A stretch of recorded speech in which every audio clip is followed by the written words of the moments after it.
৫৫ বছরের অভিনয় জীবনে অমিতাভ বচ্চন ২০০টিরও বেশি সিনেমায় অভিনয় করেছেন।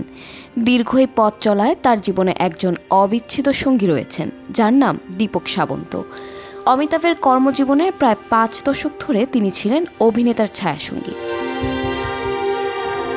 সম্প্রতি জনপ্রিয় টেলিভিশন শো কৌন বানেগা ক্রোড়পতির চলতি মৌসুমের শেষ দিনে নিজের মেকআপ আর্টিস্ট দীপক সাবন্তের সঙ্গে দর্শকদের পরিচয় করিয়ে দেন অমিতাভ। বিগ বি জানান কিভাবে টানা ৫০ বছর তার পাশে থেকেছেন দীপক। এমনকি বাড়িতে কোনো দুর্ঘটনা ঘটলেও সব কষ্ট বুকে চেপে অমিতাভের পাশে দাঁড়িয়েছেন তিনি, যেন এক নীরব প্রহরী। অমিতাভ বলেন, এই ৫০ বছরে আমি ২০০টির বেশি ছবিতে অভিনয় করেছি।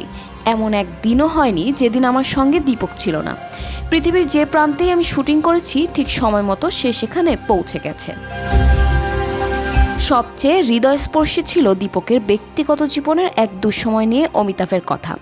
তিনি জানান, দীপকের ভাই মারা যাওয়ার মাত্র ৩ দিনের মাথায়ও দীপক কাজে ফিরে এসেছিলেন। তার কাছে পেশাগত দায়িত্বই ছিল সবার আগে। অমিতাভের ভাষায়, দীপকের এই মানসিকতা, এই শৃঙ্খলা ও নিষ্ঠা আজকের দিনে বিরল উদাহরণ, যা সত্যিই নতুন প্রজন্মের জন্য এক বড় শিক্ষা। অমিতাভের এমন প্রশংসায় আপ্লুত দীপক সাবন্তও কৃতজ্ঞতা জানাতে ভোলেননি। তিনি বলেন, স্যার আমাকে মাটিতে পা রেখে চলতে শিখিয়েছেন। এত নম্র ও ভালো মানুষের সঙ্গে কাজ করতে পারা আমার জন্য সৌভাগ্যের।